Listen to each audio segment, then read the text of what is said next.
I'd like to tell you a little bit about some work which dates back more than a decade, which I revived a little bit. I have some partial new results, which I will tell you about at the end. I hope I'm not going to run out of time, but we'll see. So the main idea is this talk will essentially be about mutually unbiased basis in a setting which is maybe not familiar to everybody. So I will, in order to explain that topic, which is the second part, the interesting bit, mutually unbiased basis for continuous variables, which means we are living in an infinite dimensional Hilbert space, not in a finite dimensional space. And in order to illustrate the parallels, I first will sort of summarize a little bit what we know about mutually unbiased basis in the discrete case. And if you were here yesterday, you will have seen bits and pieces of this information spread over a number of talks already, but I'll just try to give you a quick summary of what I need. And apologies if you have seen some of this before. So the outline, as you can see, it's basically two sections which run, if you like, in parallel, and I'll try to emphasize as much as I can the similarities between these two strands of mutually unbiased basis. So if we just start with the basics, you are interested as a physicist for various reasons in so-called mutually unbiased bases in a d-dimensional space, and they consist of typically two orthonormal bases, which you start out.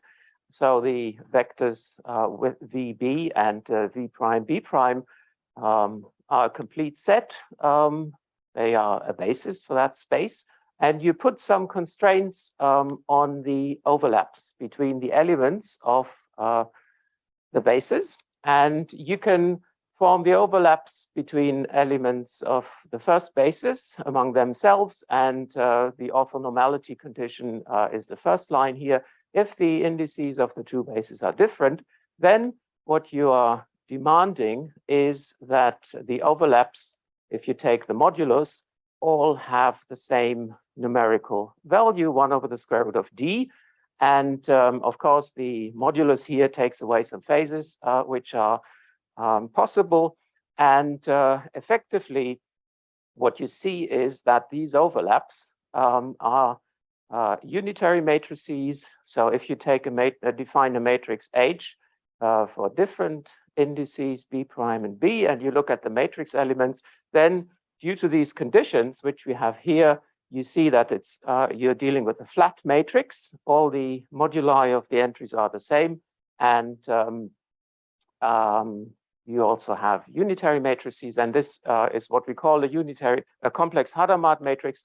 Some people include the factor 1 over square root of d, others do not. But I'll be a bit loose about that terminology here. So yeah, that's the crucial aspect which many of you will be fully aware of. And that was something else. Yeah, I wanted to point out that this factor, if you approach the Hadamard matrices in this way, this factor 1 over the square root isn't arbitrary. It's determined by the dimension of the space, which is d. And this will be something we come back to in a second.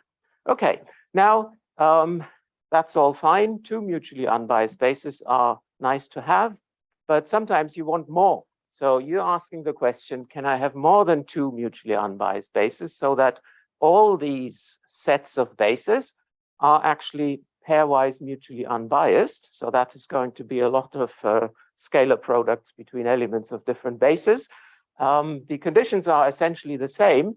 If you have a set of matrices, well, a set of bases, which you can represent by complex Hadamard matrices, most of them, then what you want is that the conditions for the pairs you pick are always satisfied the conditions which I have shown you on the previous slide. And now there's a natural question: how many of those can you have? And it turns out the number is not arbitrary, not unlimited. You can, in a space which has a prime power dimension p to the n, you can construct d plus 1 mutually unbiased bases. As it's constructive, it's very good to have this. It's not an existence theorem, it's actually a construction. And you can base a construction on the Heisenberg group, which you have seen yesterday already. We have two operators, Z and X, clock or phase and shift operators, which act on some computational basis, for example, or the standard basis. Well, here it's the eigenbasis of Z effectively in this way. Z here should not be, oh yes, there's a Z acts on the kth state as omega to the power k. So k is an eigenstate of Z and k runs from 1 to d. And the X operator just shifts the elements of the basis and you go around cyclically. So if you reach the last one and you shift, you want it to be the first one again. Okay, and so if you exploit the properties of this group, you can actually show that if you look at these operators, this list of d plus 1 operators, so d minus 1 products and X and Z added in, if you look at the eigenstates of those, then what you end up with, looking at the eigenbasis, then in fact you will find a set of d plus 1 mutually unbiased bases. And that's the sort of canonical construction, one of the constructions you can use. And as I said, this is effectively allowing us to construct mutually unbiased bases in p to the n. So the simple case is actually just p. So I've simplified this a little bit here. We don't really need the distinction between powers of n and powers of p and p itself. So just think of primes here. If you want to see an explicit example, then we can look at dimension 3. And here are 3 of these Hadamard matrices. The column vectors correspond to the vectors which which define your bases. And if you then take the scalar products between any vectors, any pair of vectors taken from these bases, if they're not from the same basis, you have this flat overlap, which you want. And I have, if you start out with this construction, these 4 bases, 3 plus 1, do not necessarily look exactly like this. We have done a little bit of massaging here in order to bring them into this so-called standard form, which is characterized by the fact that the first, so this is the 3 by 3 identity here, so it's not a Hadamard matrix. But you can bring one of these matrices, of course, because it's an orthonormal basis, just to the, you can basically refer yourself to everything to that basis. And then the others can be brought in a form where the components of the first vector are all real, so equal to 1 over the square root of d, and the first components of each vector in each basis can be chosen to be in such a way that it turns out to be a real number as well. In quantum mechanics, this is very natural. The overall phase of a state wouldn't mean anything, so you can remove it. And we will see in a little while how this can be done actually more explicitly. Okay, yeah, if we move on to the case of dimensions which are not prime powers, so numbers like 6, 10, which Marcus was talking about, we do have some results. We have positive results, namely, well, this is a repetition of what we heard yesterday. We can always construct Pn, where Pn to the power n1 is the smallest factor in here in this prime decomposition. Then you can construct this particular number of mutually unbiased bases. So if you go into dimension 6, for example, the smallest factor you've got is 2. So you are guaranteed to have 3 mutually unbiased bases. And as has been pointed out already yesterday, in specific dimensions, which are not prime powers, you can have a few more based on a different construction. And there's some negative results. Lots of people tried to come up with constructions which would also work in in composite dimensions. And these constructions typically fail because of the lack of some number theoretical identities. And so people are, well, nobody knows how many mutually unbiased bases, for example, in dimension 6 you can have. We have the lower limit, the lower bound. We can construct 3 because we have this factor of 2, and we know there can't be more than 7, which is something one can show in general, the upper bound. So anything between 3 and 7 is possible. And all indications are that there will only be 3 mutually unbiased bases, but these can be at isolated points in parameter space, so you can't rely on any numerical results, and it might be resolved at some point, this question, but we don't know. Gerhard Sauner had a conjecture which is compatible with all the available evidence, namely that in dimension 6, you have only 3 mutually unbiased bases. And there is, of course, a generalized version of this for other composite dimensions. Okay, so that's a little bit of the background about mutually unbiased bases in general. Now, I'd like to move on to this idea here, which people who know mutually unbiased bases also know, but of course, but I'd like to show it to you anyway and make it explicit in a slightly different form. Namely, what I'm interested in is in the idea is in the following. Suppose I somehow get sent a letter and someone says, oh, look, here's a pair of mutually unbiased bases. Then I receive another letter from maybe an email from someone else, and look, here's another pair of mutually unbiased bases. And in order to systematically deal with these sets of bases, I want now to know whether they are equivalent or not, because I don't want to double count them when I classify.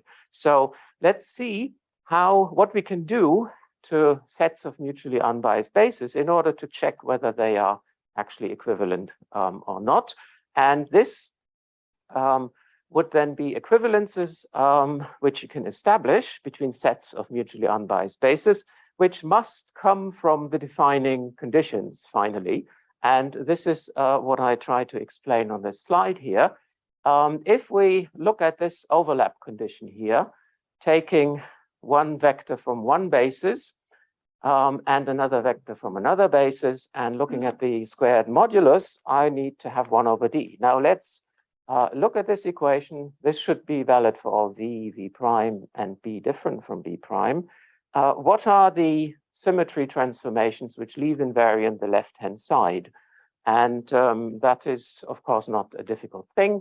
First of all, you see immediately, if you plug into this scalar product between these two vectors, a global unitary, which maps, rotates every vector of all the bases you're looking at rigidly into other vectors, then, of course, the scalar product between the pairs of vectors won't change. That's your global unitary rotation. So that's a map of VB to UVB. So that's effectively the transformation which allows us, in this example, which you had seen for DS3, to transform the first of these matrices into the identity matrix, because I'm just, if I've given some orthonormal basis, I can just take my first mutually unbiased basis and map it into that basis. So that is a very handy transformation. Then what you can do, of course, is in this set, I've shown you an example here with 2, I can swap B1 and B2. So the 2 I've got, and that this is not going to change the values of the scalar product. So I can apply a permutation on the levels, on the labels B. I can just reorder the bases. That the order doesn't matter. It's really a proper set of bases. Then what you also can do is you can actually permute vectors within the bases. That is completely irrelevant how you label them. And you can write it like this. VB goes to some permutation of V, but you stay in the same basis B. The other transformation you can do is a rephasing of each vector.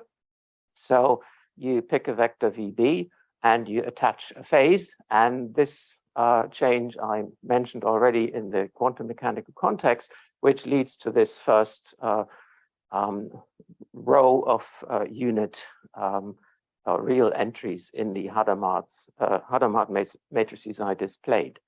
Okay, and if you combine, well, there's another one. You can also, of course, take the complex conjugate of each vector relative to some basis, and this is not going to change your overlaps.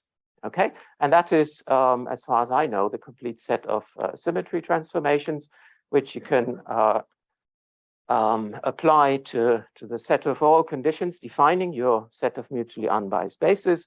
So this helps to introduce then the canonical or D-phase or standard form of Hadamard matrices, of sets of Hadamard matrices. And well, in this process, the first of these matrices goes into an identity. Okay, so to sum up, what we could do is if we have sets of mutually unbiased bases, we can always achieve a form in which the first basis is effectively our reference basis, an orthonormal basis corresponding to something like the computational basis, and the rest of the entries do have, the rest of the bases do have a relatively simple form. Okay, that's more or less the background we need. And the next step then is to see what it means to define mutually unbiased bases in a slightly different setting, namely not in a finite dimensional space like CD, but going into the case of L2 over R, for example, the complex valued square integrable functions. And this, as a physicist, I always have the idea in mind of a particle living on a real line that has this Hilbert space attached. And we will look at two cases. The first case is a single degree of freedom, a single continuous variable, as it's called. And the second case is the case where I'll have a few new results at the very end. And I hope I won't run out of time, otherwise it would be pointless. So the first part here helps to set up the thinking along the lines which I presented to you for the finite dimensional case. So what have we got? We start out with defining pairs of mutually unbiased bases in the following way. I move on from standard basis of a finite dimensional space to so-called generalized orthonormal bases. They are a bit sort of at the end of the spectrum of what you can do nicely in infinite dimensional spaces, but it's a very natural generalization which can be justified mathematically. But you need some sort of technical apparatus, which I will ignore here. I just presume these bases to do what I tell you they do. And so the idea is we now have a basis BB, let's say, with a parameter QB, which is a real number. And we have a continuous set of those eigenstates. And so this is, of course, the quantum mechanical notation for ket vectors. And we have another one, which is very similar. It just has a different label. And if you're not familiar with this setting, it should become clear quite soon, I hope. But abstractly, the conditions for these two bases to be mutually unbiased now would look like this. I again look at the overlap of vectors taken from the two bases. And if the bases are the same, then effectively I want a continuous variable equivalent of the Kronecker delta. And that is the delta function, Dirac delta function for this product. And effectively, yeah, you can think of this as being the limit when you go to large dimensions and in the finite dimensional case, and there is a nice sort of connection here. But effectively, it tells you that if you take two bases, two elements, two members of the same basis, they are typically orthogonal if their labels are different, and the normalization is a delta normalization. And the other more important property for now is that we want the overlap. If I now take two elements from two different bases, I want those to be constant if I look at the modulus. And this is the perfect equivalent of what we have seen for the finite dimensional case. And then if we manage to find this such a pair of bases, then for B is different from B prime, this thing would have matrix elements Q prime, Q, I dropped the B's here for simplicity, and these are then unitary and flat matrices, if you like, with continuous indices. And you can think of those as the equivalent of the construction you have seen before in the finite dimensional case. These are now complex Hadamard matrices for continuous variables. Yeah. How do you take in the property of that function? Do you view QP as a, let's say, measurable function on from minus infinity to infinity? Yeah. Takes complex values, right? Yeah. So this is in L2 over R. So state. And it's a function. But so what does it mean QP and QP? Because I would think that it's the integral of something, but there is no. Can you explain this a little bit more? I don't understand how do you do it? Or example, do you have an example better? Well, basically, yeah, I will come back to an example, and maybe if I don't clarify it, just ask again, please. Yeah, but this is. Yeah, they are not normalizable. So, okay, maybe I misunderstood what you said. These are not square integrable objects. They are sort of arbitrarily sharp states, which are. Yeah. Then you take the tensor product to measure, but I'll say it later. Yeah. One more. Sorry? Yeah, you can, as I said, you need some apparatus to justify this, and you can do it. Okay.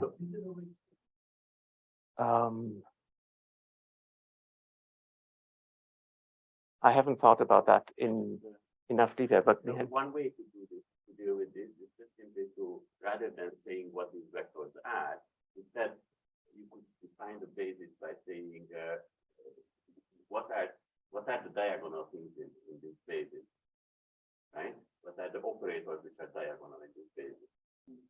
And simply take L to R and say the multiplication operator. And this gives a sense of basis. But I mean, I think that's what you should know. Yeah. Okay. Yeah.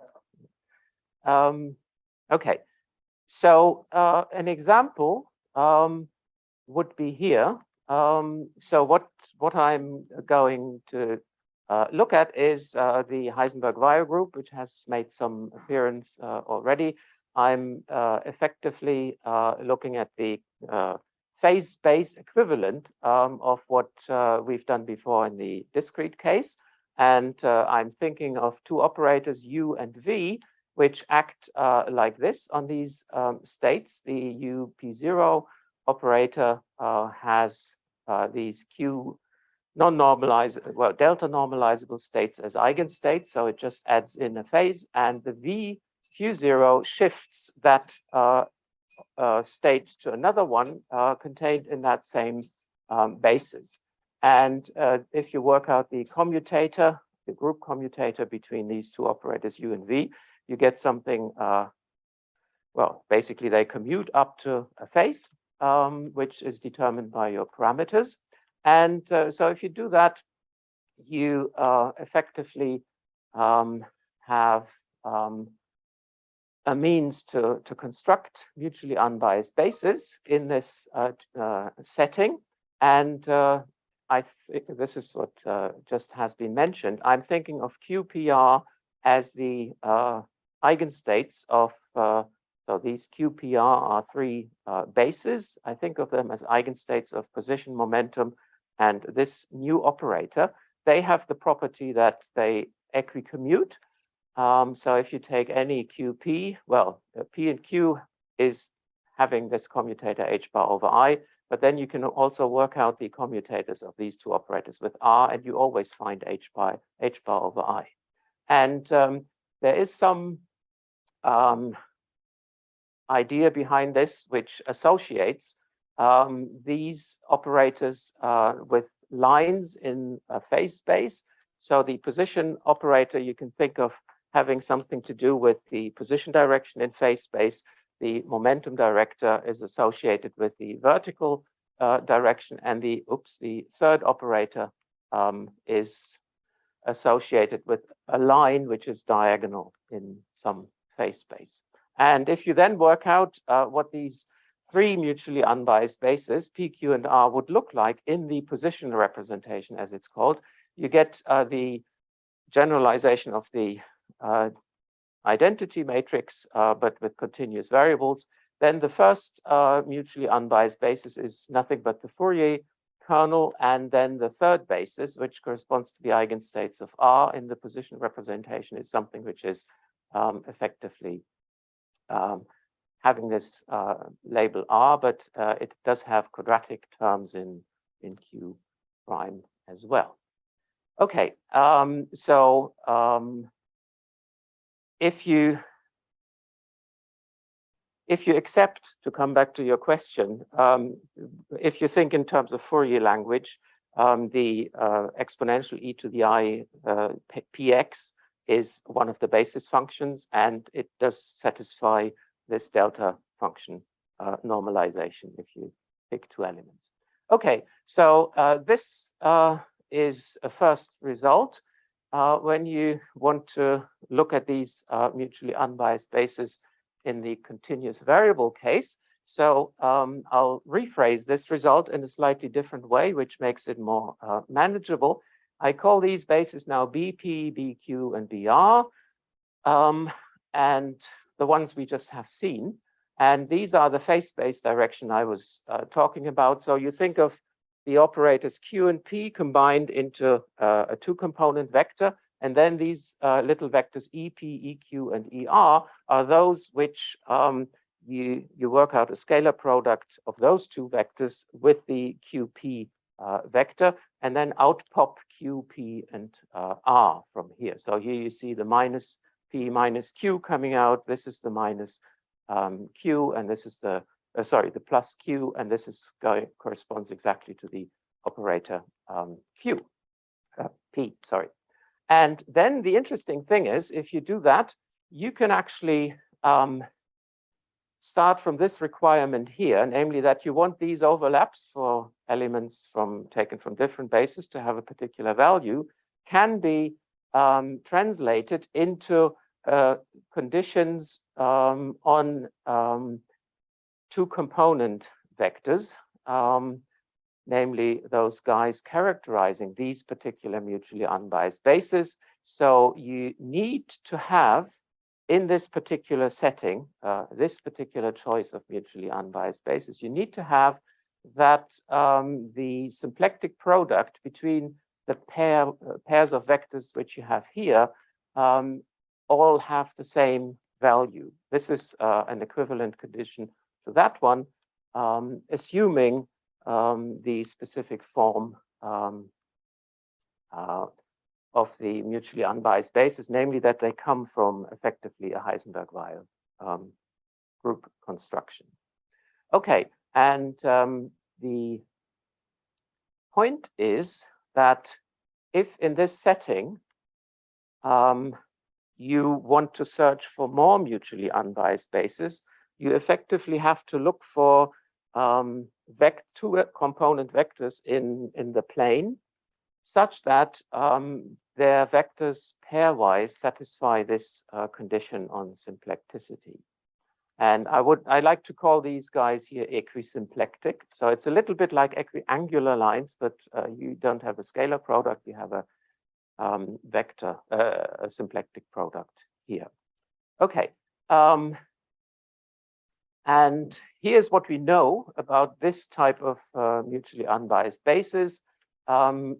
We can have no more than 3 of this particular type. That's something you can actually show. But there could be other types of mutually unbiased bases for these continuous variables based on other constructions, but they are very hard to control. And I'm not aware of any other constructions and therefore not aware of any other triples. We also have no upper bound on the number of these mutually unbiased bases. If you start playing around with things, for example, if you start out with 2 bases, you could ask, can I have a third basis, but which is not necessarily of this type R, which I had before, but I allow anything. And then you run into an interesting question you want to answer, namely, are there functions which are having constant modulus, e to the I f s, as a function of q. So that's the phase in your position representation expansion. And you want to Fourier transform this function, which has modulus everywhere, and you want to find another function which also has modulus, a constant modulus everywhere. And this is something I have been looking at a number of times. I've been asking people. The class of functions which satisfies this relation here is not known to me, unfortunately. But this. Okay. Yeah. Okay. And the other thing I mentioned, we don't even have an upper limit that we can't have more than 3 mutually unbiased bases. So this is purely constructive, what I've been doing here. Okay. And now, so even the simplest possible scenario or setting, namely a single continuous variable, is already quite, challenging, and our knowledge is rather limited. Then there was also some consideration about the case of 2 continuous variables. So you think of, you have now 2 pairs like P1, Q1, and P2, Q2, corresponding to 2 degrees of freedom of a particle. So your Hilbert space would then be an L2 tensor L2. And in this paper where we discussed mutually unbiased bases early on, we had one sort of stab in the dark and thought, okay, maybe we can construct something for this product case. And we came up with one single quintuple. So for 2 pairs of continuous variables, we can use these vectors, these 2-component vectors. So this is in the Heisenberg-Weil setting of mutually unbiased bases. So there's an EP tensor EP, the same an EQ. So this is just the tensor product of these 2 unit vectors. But then I also have the ER, tensor ER. I dropped the tensor because otherwise it wouldn't have the tensor symbol, otherwise it wouldn't have fit. And so this is the third one we know already, just tensoring the one-dimensional guys together. But then we can construct 2 more product vectors of this form. And it turns out that if you work with these 5 product vectors, then your conditions on equisymplecticity are actually being satisfied. And the interesting thing is that you have phi being the golden ratio in here. So it just comes out by itself. We don't exactly know why. Yeah, so that's the only result we had at the time. And then we have, as in the one-dimensional case, we don't know other types of mutually unbiased bases because we don't know how to construct any of those. We don't even know whether there are mutually unbiased bases which are of non-product form. I have assumed here that they come from a construction which uses the N is 1 case. And again, we have, of course, no upper limit. Our secret hope was a little bit like this. Well, if you have a single degree of freedom, a single pair of continuous variables, you get 3 mutually unbiased bases. So this looks a little bit like dimension 2. If you then tensor those together, you have C4 or C2 times C2 in the discrete case. And you know, in that case, you have a maximum of 5. So we can construct a quintuple. Maybe there's some funny analogy here, but we didn't know. So more recently, and this is more or less than the end, where I show you some little result on the next slide. But before doing that, I would need to go through these symmetries again. It's in perfect analogy, effectively, to what we have seen in the discrete case. Here's our condition for the overlaps, and we can, of course, do most of the transformations we had before as symmetry transformations, and they map bases onto bases in particular ways. There's a global unitary, you can permute the bases. You can permute states within the bases. It doesn't matter how you label them. This would look like QB is mapped to pi of QB, where pi is a permutation. You can rephase all the vectors now, and you have functions here, which with arguments being the label of the vector. You can also do the complex conjugation, and then you can define something like an equivalent to the standard form or the dephased form. So that is quite nice from a structural point of view. We really have picked up the essential properties which we had before. And now I want to just show you the extra results we've got with the PhD student who started a little while ago. So I will be looking again at the case of 2 continuous variables. And we've been playing around a little bit with these quintuplets, so sets of 5 mutually unbiased bases.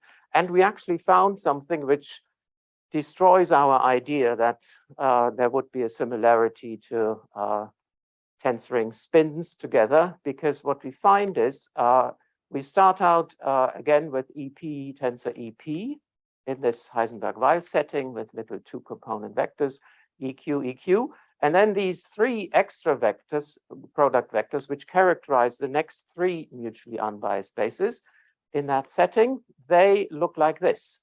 So this is, again, a tensor product of these 2 vectors. And previously, we had just lambda is equal to 1 for this vector here. Oh, actually, we didn't even have the minus sign. So previously, we just had 1, 1, and 1, 1. As the third vector, and then 2, which depended on the golden ratio. Now we can introduce this parameter lambda, which is a continuous parameter.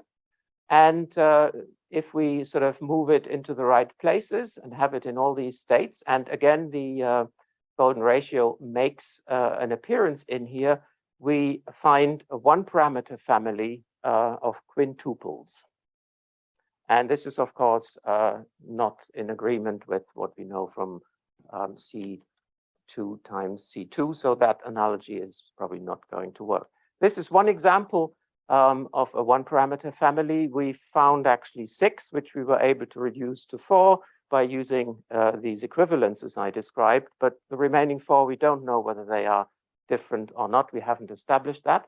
But the interesting thing now is, at least for these product type mutually unbiased bases, which we constructed, we can show that there are no sextuples. So we can't have a 6th one of this particular form, which is also a weak result, and it's no upper limit because there could be others which are non-product form. But we didn't up to now actually even know a non-product version of a mutually unbiased basis, but we found one as well. And this construction makes use of what is called indirect products or tensor products of bases. And normally when you tensor 2 bases, you just combine all vectors in order to get a basis of the product space, and you do that in a simple and systematic fashion. But you can actually do that in a slightly different way to what is normally being done. So if we, for illustration, look at C2 times C2 first, then again, there's no tensor products in here. The first basis I'm using to construct the entries of the first basis are 0, 0 and 1, 1. So the first pair of states is, of course, orthogonal to the second pair because of that relation.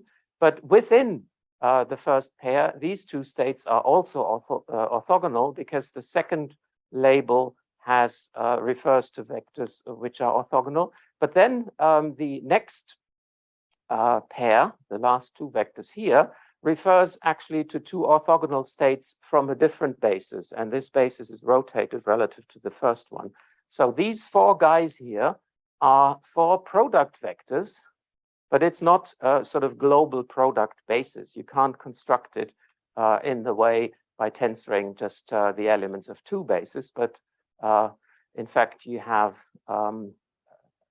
another basis making an appearance, a third one, which is this one here. And that construction you can use to carry over to the continuous variable case.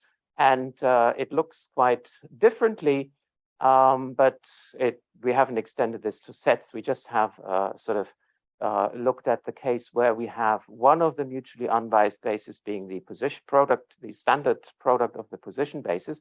And then what we do is we split all the rest, which you could take to be Q prime tensor Q in the standard tensor product case, but we've split things up in such a way that we first multiply all elements which come with the positive label in the first basis with all the vectors which have a positive label in the same basis, the position basis. And then we do the same thing for the second set of vectors. So this is just sets now, in contrast to here where we have just single elements. So we have all positive labels here, but then the labels of the second entry, they are all negative ones. So these two guys are automatically orthogonal to each other for each value of Q. And we do a similar thing for the second basis now. We take the complement, so 1, 1, which is orthogonal to 0, 0 here. So we take the Q less than 0 negative states with negative labels and put them in the first slot. And then what we do is we arbitrarily commute the elements of a third basis, which is different from P and Q. And that construction actually also represents a complete set in the end of mutually unbiased basis of not the standard product form in this setting. Okay, I think that's all, and my time is indeed up.